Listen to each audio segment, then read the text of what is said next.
자, 반갑습니다. 우리가 이제 지난 시간까지 남북이 뭔가 분단되어가는 과정을, 그러니까 그 초입을 봤었죠. 그래서 이번 시간에는 그 분단이 고착화되어가는 그런 모습을 볼 텐데, 우리가 지난 시간에 얘기했던 것처럼 지금 우리가 배우고 있는 이 상태는 어쨌든 음, 우리 독립운동의 궁극적인 두 가지 목적. 첫 번째로는 일본을 몰아낼 것, 두 번째로는 새로운 국가를 만들 것. 어, 그 두 가지 목적의 기준에서 봤을 때. 첫 번째 목적, 일본을 몰아낼 것, 여기까지만 된 거죠. 그것도 우리 스스로의 힘으로가 아니라 이제 2차 세계대전 당시에 연합국들의 도움이 있는 상태에서 몰아나게 된 거고, 그리고 두 번째, 새로운 국가를 만들 것, 요 목적을 아직 달성하지 못하고 있는 거잖아요. 그래서 지금 명확하게 알아두셔야 되는 게 지금 이 상태는 아직은 한반도에서 기존의 일본의 정부 체계, 그 총독부, 그 일본의 정부 체계가 물러난 상태고 아직은 무정부 상태인 거란 말이죠. 무정부 상태인 거고 일본이 물러난 자리에 대해서 일단은 음, 남쪽은 미국이, 북쪽은 소련이 일단은 관리하겠다. 이런 상태인 거예요. 그리고 요 기준선이 이제 38선이 되는 거죠. 북위 38도선. 그래서 이런 상황인 거고 이제 어쨌든 궁극적으로는 한국인들의 정부를 만들어 가야 될 텐데 이 한국인들의 정부를 만들어 갈 때 그 과정에서 어쨌든 연합국에 해당하는 미국과 소련의 영향을 안 받을 수가 없다는 거죠. 그 구체적인 과정들을 한번 보도록 하죠. 일단 어쨌든 우리의 독립이라고 하는 게 2차 세계대전에서 일본이 무너지는 과정에서 나온 거고 그래서 2차 세계대전에서 일본을 무너뜨렸던 미국, 영국, 소련이 이제 우리나라의 한반도의 정부 수립에 개입을 하게 되겠죠. 그래서 1945년 12월에 이 연합국에 해당하는 국가들 미국, 영국, 소련이 모여서 회의를 하게 됐는데 모스크바에서 모이게 됩니다. 그래서 러시아의 모스크바에서 이제 이 세 개 나라의 외교부 장관들 외상이라고 하죠. 이 사람들이 모이게 됩니다. 그래서 이 회의를 모스크바 3국 외상 회의라고 불러요. 혹은 모스크바 3상 회의라고도 부르고. 근데 이제 이 회의의 결론은 뭐냐면 일단은 한반도 문제를 어떻게 처리할 거냐. 지금 한반도의 상태는 일단 그동안 한반도를 지배하던 일본인들이 빠져나간 상태고 그리고 한국인들의 정부는 없는 상태고 일단은 남한은 미국의 미군정이 북한은 소련이 관리를 하고 있는 상태인데 앞으로 어떻게 할 거냐 이 문제를 의논하기 위한 거죠. 결론은 세 가지가 나옵니다. 첫 번째로는 일단 가장 궁극적으로는 정부를 세워야겠죠. 한국인들의 정부를 세워야 될 거예요. 그래서 한반도의 임시 민주주의 정부, 한국인의 정부를 세운다. 두 번째로는 근데 이제 민주주의 정부를 세운다고 했는데 문제점이 뭐냐면 한국인들이 민주주의를 해본 적이 없거든. 그러니까 한국인들이 민주주의를 무리 없이 잘 받아들일 수 있도록 신탁 통치를 하겠다. 신탁 통치라고 하는 건 뭐냐면 요 신탁이라는 말이 요게 이제 믿을 신자에 맡길 탁자예요. 그래서 믿고 맡긴다 이런 의미예요. 그래서 우리가 은행에 돈을 맡길 때도 예금 신탁 이렇게 표현을 하거든요. 어쨌든 신탁 통치라고 하는 건 우리의 정치를 한국인들의 정치를 외국인들한테 맡기는 거예요. 왜냐하면 한국인들이 아직 민주주의의 경험이 없으니까. 그래서 이게 또 식민 통치처럼 흘러가면 안 되기 때문에 국제기구의 감독하에 특정 국가가 다른 나라를 통치하는 걸 신탁 통치라고 합니다. 근데 이제 아무리 길게 잡아도 5년 이내로만 신탁 통치를 할 거고 그러면 가장 가까이 있는 소련과 지금 당장 관리하고 있는 미국이 나서게 되겠죠. 그래서 이 문제를 해결하기 위해서 미소 공동위원회를 설치한다. 그렇게 보면 이제 모스크바 삼국 외상회의 결론이 이렇게 나왔으니까 일단 미소 공동위원회를 열겠죠. 그럼 이 미소 공동위원회 미국과 소련을 얘기하는 거죠. 미국과 소련을 얘기하는 건데 이 미국과 소련의 공동위원회 요게 열리는 목적은 이 두 가지를 실현하기 위한 거예요. 이해되시겠죠? 그래서 모스크바 삼국 외상회의 결론이 세 가지가 나왔기 때문에 일단 가장 먼저 이 결론에 따라서 미소 공동위원회를 열 거란 말이야. 그럼 그 미소 공동위원회 미국과 소련의 공동위원회의 목적은 이 두 가지라고. 한반도에 임시 민주주의 정부를 세울 것, 그다음에 최고 아무리 길어도 5년 신탁 통치를 할 것. 요 두 가지를 실현하기 위해서 미스 공동위원회를 설치하는 겁니다. 근데 이제 요거를 보시면 딱 느낌을 봐도 우리나라에 그동안 독립운동 하셨던 분들이 이게 썩 받아들이기가 매끄럽지 않죠. 왜냐면 어디가 제일 찝찝해 보여요. 딱 봐도 2번이지. 어, 우리가 독립운동을 했던 이유는 단순히 일본이 싫어서가 아니죠. 일본이 싫고 좋고의 문제가 아니라 우리의 주권과 우리의 정치는 우리가 하겠다. 이걸 위해서 지금까지 싸워왔던 거란 말이에요. 그래서 결국 어떻게 해서든 겨우겨우 일본을 몰아내 놨는데 이젠 또 다른 나라한테 통치를 맡기겠다고 하니까 독립운동가들한테는 이번이 굉장히 불쾌할 수밖에 없죠. 그래서 신탁 통치에 대해서 굉장히 입장이 갈라지게 되는데 결론은 어떻게 나오냐면 우익들은 신탁 통치에 반대하는 자연스러워 보이죠. 우익들은 이제 즉 민족주의 세력들은 이제 신탁 통치에 반대하는 반탁 운동을 전개하게 되고요. 좌익들 여기서 말하는 좌익은 사회주의자를 얘기하는 거예요. 여기서 말하는 좌익은 사회주의자들을 얘기합니다. 사회주의자들은 이제 불쾌하지만 신탁 통치를 적용받아야 된다는 게 불쾌하지만 어쨌든 5년이라는 시간 한정이 있고 우리 임시정부를 만들어준다고 하니까 그걸 믿고 모스크바 3국 외상회의 결론 전체를 지지하자 이런 결론을 내리게 된 거예요. 그래서 좌익들은 인정하는 거냐면 지금 우리의 독립이 순전히 우리만의 힘으로 이뤄낸 독립이 아니기 때문에 우리의 독립 이후의 모습도 한계가 있을 수밖에 없다. 이걸 받아들여야 된다라는 게 좌익의 입장인 거죠. 그래서 신탁 통치를 아무리 길어봐야 5년 이상은 하지 않을 거라는 걸 믿고 대신에 임시정부 수립을 약속받는 걸로 하자. 그렇게 보면 신탁 통치만 기준으로 놓고 보면 민족주의의 우익들은 반대하는 거고요. 좌익들은 씁쓸하지만 찬성하는 거죠. 그래서 이렇게 어, 신탁을 기준으로 봤을 때는 신탁 통치를 기준으로 봤을 때는 우익들은 반대하는 거고요. 좌익들은 씁쓸하지만 찬성, 인정, 찬성을 하는 거죠. 그래서 이렇게 봐주시면 되겠고. 그래서 모스크바 삼국 외상회의 결정에 따라서 미소 공동위원회가 개최가 됩니다. 이 미소 공동위원회는 아까 얘기했던 것처럼 두 가지 목적을 가지고 있는 거죠. 첫 번째로는 어쨌든 한국인의 임시 민주주의 정부를 세울 것. 임시 민주주의 정부를 세울 것. 그 다음에 최고 5년 동안 신탁 통치를 할 것. 이 두 가지 목적을 실현하기 위한 회의를 하는 거예요. 미국과 소련이. 그 미소 공동위원회인 거죠. 근데 미소 공동위원회를 열어보니까 입장이 나뉠 수밖에 없게 돼요. 왜냐면 한국인의 민주주의, 임시 민주주의 정부를 만들 때 한국인들 중에서 어떤 사람들을 참여시킬 거냐, 어떤 단체를 참여시킬 거냐, 이걸 가지고 좁혀질 수 없는 그런 논쟁을 하게 됩니다.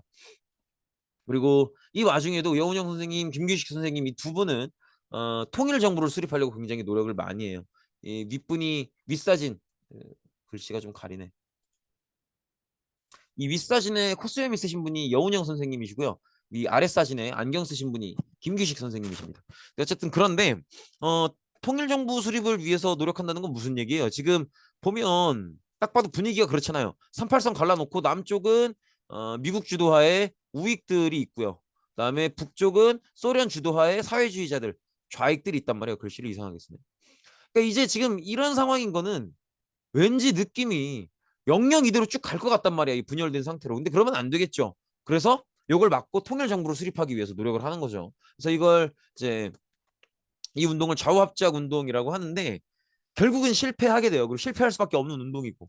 왜냐면 여러분들 2학년 때 배운 거 기억나시겠지만 2차 세계대전 이후로는 2차 세계대전이라는 전쟁은 어 경제대공황을 이겨내지 못한 정상적인 방법으로 이겨내지 못한 독일, 이탈리아, 일본 이런 나라들이 다른 나라를 침략하기 위해서 전체주의를 했었던 거죠. 그래서 이 전체주의라는 악마를 상대로 자본주의와 사회주의, 자본주의의 미국, 영국, 프랑스와 사회주의의 소련이 힘을 합쳐서 싸웠던 거란 말이에요. 그래서 전체주의 독일, 이탈리아, 일본이 무너졌어. 그럼 그 다음에 2차 세계대전 이후에는 미국을 주도로 하는 자본주의 세계와 소련을 주도로 하는 사회주의 세계가 부딪히겠죠.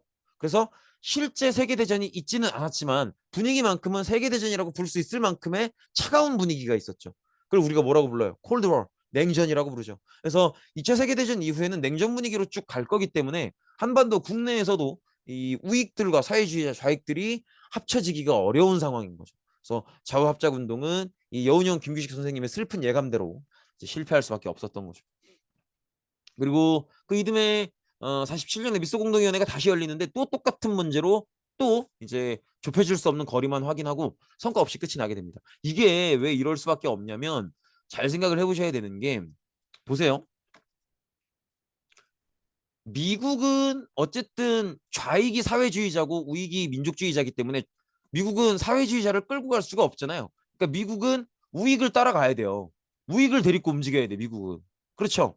근데 미국이나 소련이나 둘 다 뭐를 해야 돼요? 지금 이 모스크바 삼상회의 결정에 따라서 어, 임시 민주주의 정부를 만들고 그 다음에 신탁 통치를 해야 된단 말이에요. 그쵸? 미국은 소련이랑 같이 이거 두 개를 해야 되는데 미국이 데리고 다녀야 되는 우익이 신탁 통치를 거부하고 있단 말이야. 그러니까 미국 입장에서는 굉장히 곤란한 거예요. 좌익들을 데리고 움직일 수는 없고 우익들을 데리고 움직여야 되는데 우익들이랑 같이 임시 민주주의 정부 만들고 신탁 통치하고 해야 되는데 우익들이 신탁 통치를 거부해 버리니까 미국 입장에서는 굉장히 난처해지는 거죠. 근데 소련은 좌익을 데리고 다니겠죠. 좌익이 사회주의자니까 좌익을 데리고 다니는데 소련 입장에선 편하죠. 좌익들이 모스크바 삼상회의 결정을 다 찬성을 해주니까. 그래서 소련은 이걸 이용해서 논리적으로 주장을 하는 거예요. 임시민주주의 정부를 만든다는 것 자체가 그 자체가 뭐예요? 모스크바 삼상회의 결정에 따른 거니까 이 임시정부를 참여하는 사람들이나 단체도 모스크바 삼상회의 결정에 찬성하는 사람들만 데리고 하자. 그게 논리적으로 맞잖아요. 애초에 임시민주주의 정부를 만드는 결정 자체가 모스크바 삼상회의 결정에서 나온 걸 따르는 거니까 여기에 참여할 사람들도 모스크바 삼상회의 결정에 찬성하는 사람들만 포함시키자라고 얘기를 하는 거지. 이게 논리적으로는 맞죠. 근데 그대로 가버리면 소련 주장대로 가버리면 모스크바 삼상회의 결정에 찬성하는 사람들만 임시정부에 들어오는 거니까 그럼 임시정부에 누구만 들어오겠어요? 좌익들만 들어올 수밖에 없단 말이에요. 미국은 이 꼴을 볼 수가 없는 거죠. 그래서 미국은 뭐를 주장하는 거예요? 임시정부에는 모든 단체가 참여해야 됩니다. 이걸 주장하는 거지. 그리고 소련 측은 모스크바 삼국 외상회의 결론에 찬성하는, 즉 이 얘기는 어, 신탁 통치를 받아들일 수 있는 사람들만 참여하도록 하자. 이렇게 하는 거죠.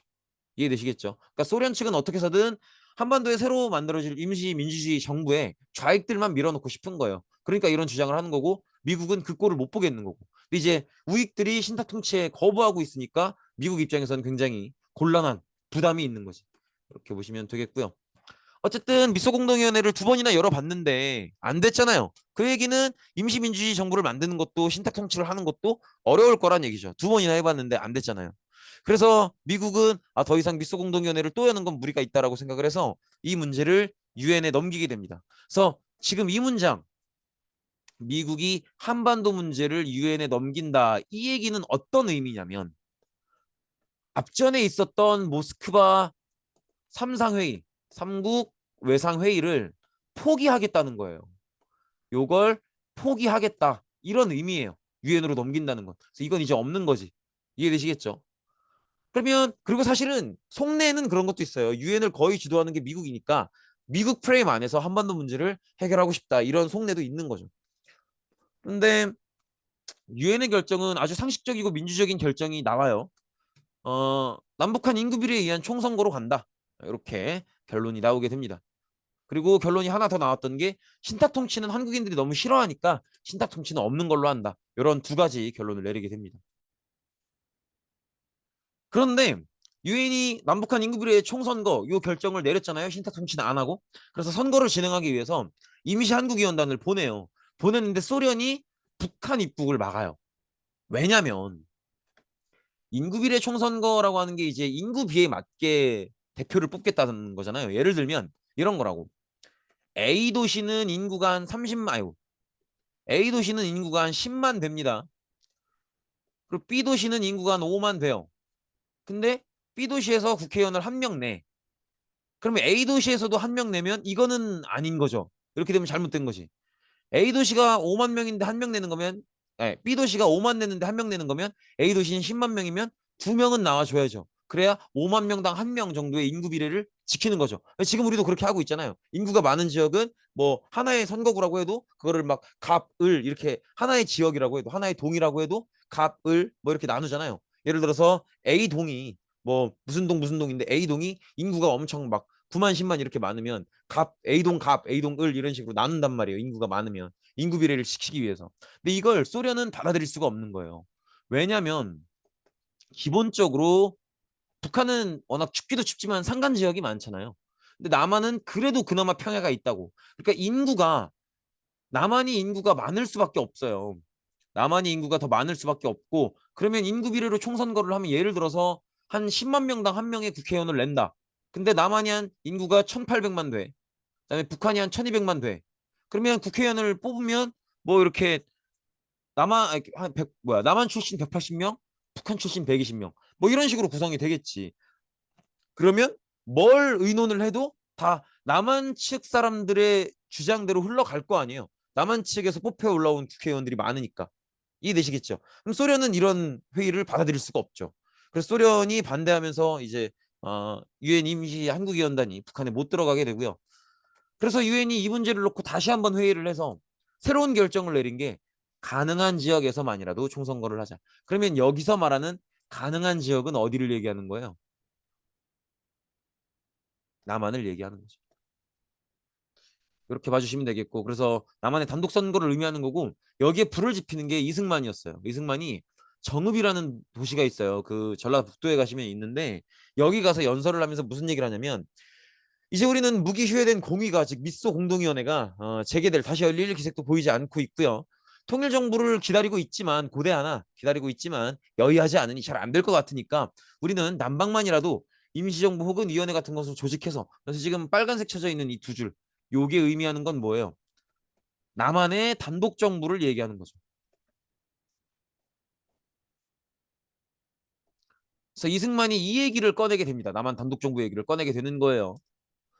그래서 김구나 김규식은 통일 정부를 세워야 되기 때문에 이 단독 정부론에 반대를 합니다. 그래서 북측으로 올라가서 북측 지도자들도 만나고 굉장히 다양한 노력을 하지만 이게 냉전 세계 흐름상 가능하지가 않죠. 실패하게 되고 결국 이승만의 주장대로 결국 이제 단독 정부 수립으로 나아가게 되는데, 사실은 이걸 가장 강하게 반대했던 건 누구냐면 좌익들 중에서도 사실은 가장 신경이 쓰이는 건 남한 안에 남아있는, 얼마 안 되지만 남한들은 우익들이 더 우세하니까 숫자는 그렇게 많지 않지만 남한에 남아있는 좌익들이 이걸 극도로 반대하게 됩니다. 그래서 남한의 좌익들을 주도로 해서 또 통일정부를 원하는 세력도 마찬가지고, 그래서 여기저기서 단독정부 수립에 반대하는 운동이 벌어지게 돼요.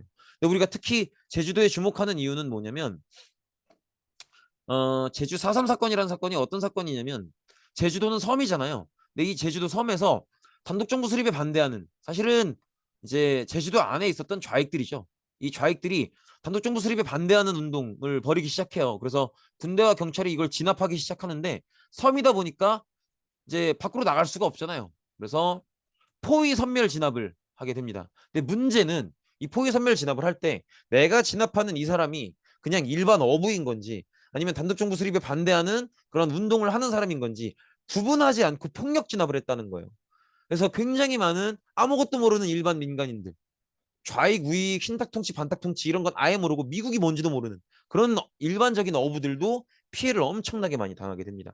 그래서 요 피해 문제에 대해서 노무현 정권 들어와서야 조사를 하게 됐는데, 조사 보고서를 보면 진상조사 보고서는 4.3 당시 인명 피해를 2만 5천 명에서 3만 명 정도로 추정한다. 당시 제주도 인구의 10분의 1 이상이 목숨을 잃은 것이다. 이런 얘기를 하고 있죠. 그러니까 너무 많은 사람들이 학살을 당한 거죠.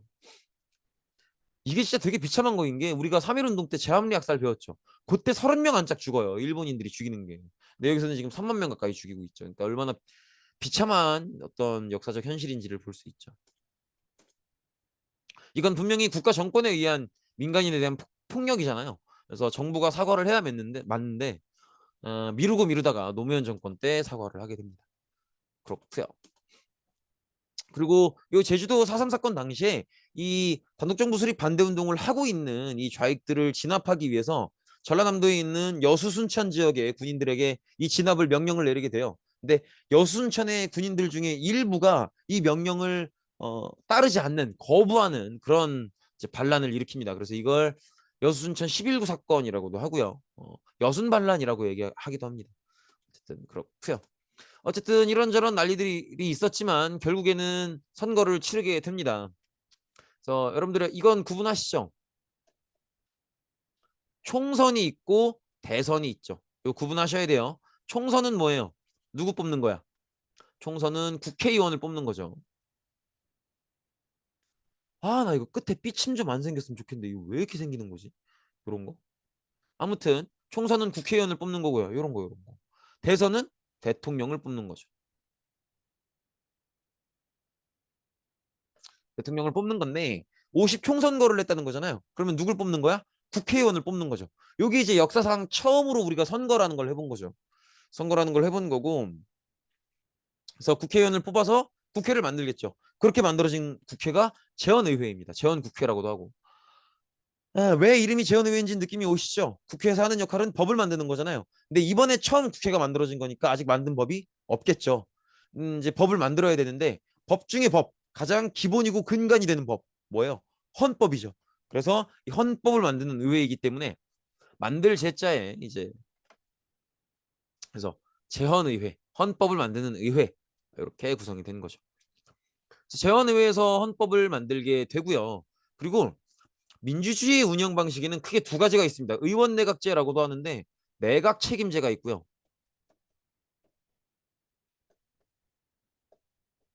그 다음에 대통령 중심제가 있어요.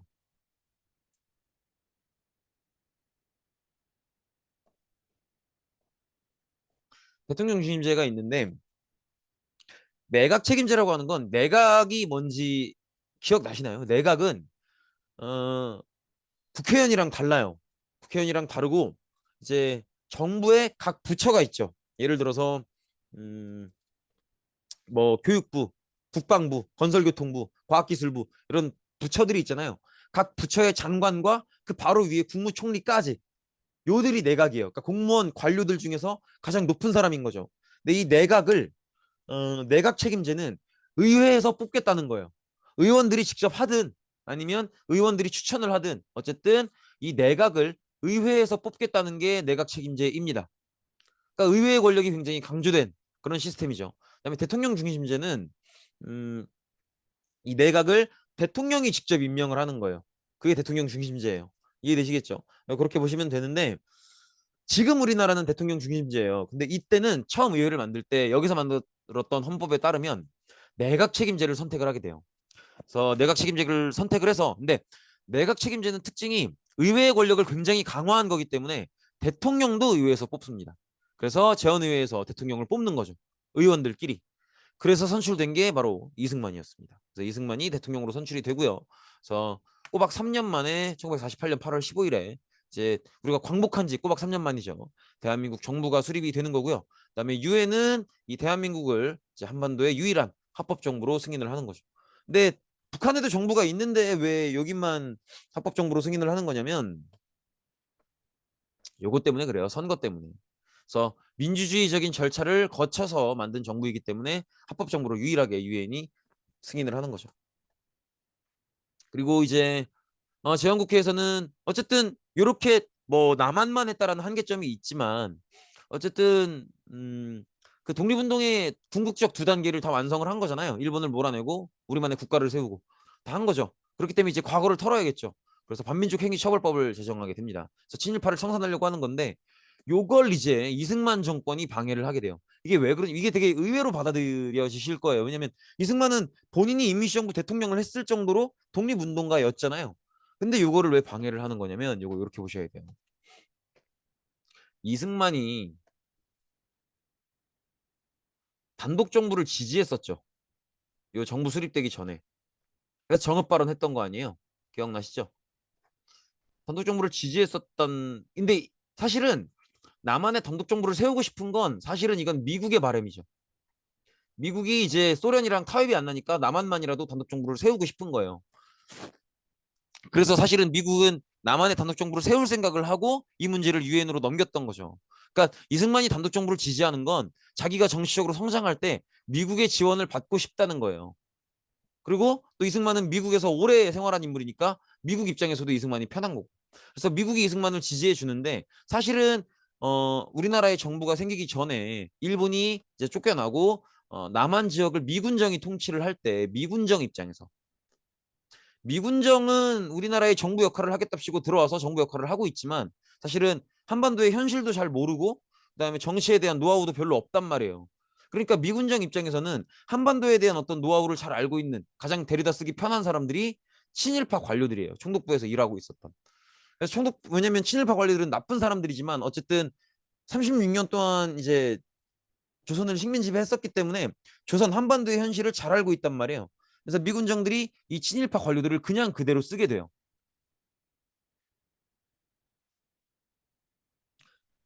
이 미군정이 친일파 관료들을 그냥 그대로 쓰게 되고 또 이승만은 미국의 지지를 받고 싶고 그러니까 친일파 관료들과 이승만 사이에 미국의 지지를 받고 있다라고 하는 공통점이 쓰는 거지.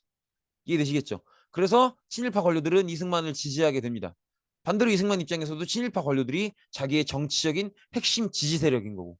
그래서 이승만 입장에서는 친일파 관료들이 다 청산돼 버리면 내 지지 세력이 사라지는 거예요. 그러니까 이제 이승만이 이런 식으로 방해를 하는 거죠. 그리고 이승만 정권은 이제 우리가 독립을 해보니까 정상적이다라고 보기에는 소장농이 너무 많은 거예요. 땅을 자기 땅이 없어서 땅을 빌려서 농사 짓는. 왜냐하면 우리 기억나시죠? 1910년대 토지조사서 그때 이제 땅이 있는 사람들도 땅을 많이 빼앗겼잖아요. 그렇다 보니까 이제 땅이 없이 땅을 빌려서 농사 짓는 사람들이 너무 많다라는 게 당시 우리 해방 직후에 우리나라가 가진 경제적 문제점이었어요. 그래서 이렇게 이 소장농 문제를 해결하기 위해서 지주들한테서 정부가 땅을 사서 이 소장농들에게 저렴한 가격에 이제 땅을 판매하는 그런 방식으로 농지 개혁을 진행하게 됩니다. 그래서 이렇게 소작농이 너무 많은 문제를 해결해 보려고 했고요. 그래서 이렇게 자영농을 육성시키는 거죠. 자기 땅이 조금이라도 있는 상태에서 농사 짓는 사람들의 수를 늘리려고 하는 거죠. 땅을 나눠줌으로써. 이렇게 보시면 되겠고. 그다음에 북한은 앞서서 얘기했던 것처럼 소련이 직접 지배하는 게 아니고 건국준비위원회가 설치했었던 인민위원회를 인정을 했기 때문에 이 인민위원회를 중심으로 돌아가게 되는데 북한도 이제 토지개혁을 실시하게 되고요. 그다음에 북한은 사회주의 국가니까 대부분의 산업들을 국유화하면서 사회주의 체제를 만들어가는 거죠. 그래서 김일성을 수상으로 하는 조선민주주의 인민공화국이 수립이 된 겁니다. 근데 요거를 이제 보실 때 많은 분들이 좀 오해하시는 게 민주주의가 들어가죠. 근데 이 민주주의랑 사회주의랑 정반대라고 생각하시는 분들이 많은데 사화주의, 사회주의. 근데 정반대가 아니에요. 민주주의 개념 안에 사회주의가 포함될 수 있어요. 왜냐면 사회주의는 이제 노동자 독재를 얘기하는 거잖아요. 사실은 공산주의 이념이긴 한데 어쨌든. 근데 민주주의는 백성 민자에 주인 주자란 말이에요. 그러니까 사실 이 노동자들도 백성에 들어가는 거기 때문에 사회주의는 궁극적으로 민주주의에 포함될 수 있어요. 그래서 이렇게 대부분의 사회주의 국가들이 정식 국호를 얘기할 때 민주주의를 넣어요. 북한도 마찬가지인 거고.